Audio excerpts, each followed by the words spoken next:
Hello मेरे प्यारे बच्चों, आज मैं आपको वैल्यू एजुकेशन का चैप्टर 8 है the ant and the grass hopper. ये मैं आज आपको एक्सप्लेन कर रही हूँ। बहुत अच्छी इंटरेस्टिंग स्टोरी है, मैसेजफुल स्टोरी है यहाँ पर, जिसमें एक ग्रास हॉपर और एक एंट चींटी होती है। इनकी ये स्टोरी है। A lazy grasshopper laughed at a little ant as she was always busy in gathering up food. Lazy यानी कि आलसी जो ग्रास होपर जो है, ये है ग्रास होपर। ये देखिए आप, जो हरी घास पे आपने देखा होगा बैठा होता है, इस तरह का एक इंसेक्ट है ये। वो बहुत ही लेज़ी है और जो छोटी सी एक एंट है, चींटी है, उसके ऊपर हमेशा हंसता रहता है। जो कि चींटी जो है वो हमेशा बिज़ी रहती है अपना खाना इकट्ठा करने के लिए। Okay, why are you working so hard, he ask.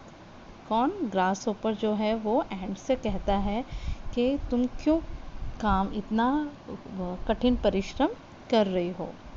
Come in to the sunshine and listen to my merry notes.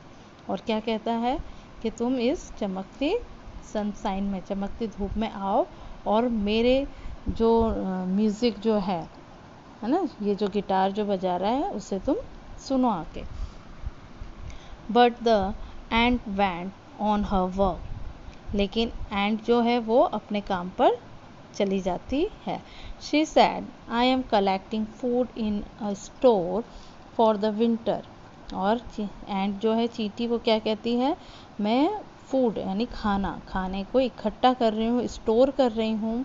किसके लिए? विंटर के लिए। जब सर्दी आएंगी, ठंडी आएंगी, उसके लिए मैं खाना इकट्ठा कर रही हूँ। Sunny days want last for ever, है ना। सनी जो गर्मी का जो दिन है जो है, ये अब लास्ट फॉर एवर, इसका अंत होता ही जा रहा है। गर्मी अब क्या आने वाली है? ठंडी आने वाली है। Winter is so far away yet laugh the grass hopper. Grass hopper क्या कहता है कि विंटर तो अभी बहुत दूर है ना। और फिर वो चींटी पर हंसता है। And when the winter came the ant settled down in her warm house. और जैसे ही आपने देखा होगा, जब ज़्यादा ही ठंडी होती है तब इस तरह के जो इंसेक्ट है, चींटी है और ग्रास होपर है, ये अपने बिल में, अपने घर में जाकर बैठ जाते हैं, क्योंकि बाहर बहुत ठंड होती है इस कारण से।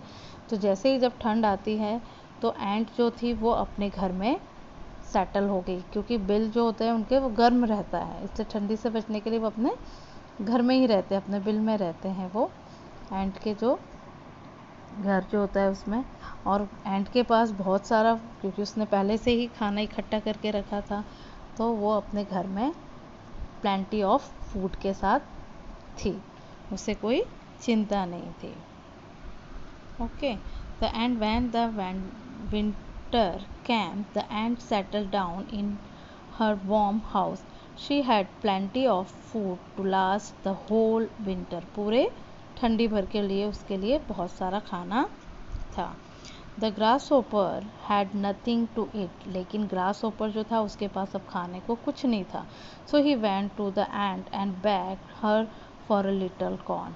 और फिर वो, उसके पास खाने को क्यों नहीं था? क्योंकि वो लेज़ी था, उसने अपना फूड इकट्ठा करके नहीं रखा था। वो सिर्फ म्यूज़िक ही करता रहता था, म्यूज़िक ही बजाता रहता था। इसलिए फिर वो जाता है एंट के पास कि उसे कुछ, थोड़ा सा कुछ कॉर्न खाने को कुछ मिल जाए। नो, रिप्लाइड द एंट। एंट जो मना कर देती है। You laugh at me when I work. तुम मेरे पे हंस रहे थे जब मैं काम करती थी। You yourself सैंग through the summer. तुम तो पूरे समर यानी पूरी गर्मी भर खुद गाना ही गाते रहे, कुछ काम तो किया ही नहीं। So you had a better dance the winter way. इसलिए पहले तो तुमने सैंग, गाना गाया, और अब तुम अच्छा डांस कर सकते हो इस विंटर में, ये कहती है और उसे देती नहीं है। तो हमारा जो टीचिंग जो फैक्ट है जो है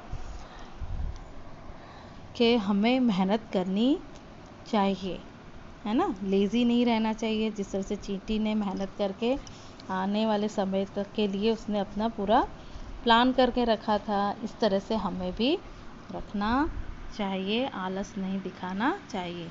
ये इसके क्वेश्चन आंसर्स जो हैं वो आप यहाँ से देख के करिए, और आपके आंसर की भी यहाँ साथ में दी हुई है। ये है आपका बुक का वर्क। तो आपको ये स्टोरी अच्छी लगी होगी और समझ में भी आ गई होगी। Thank you.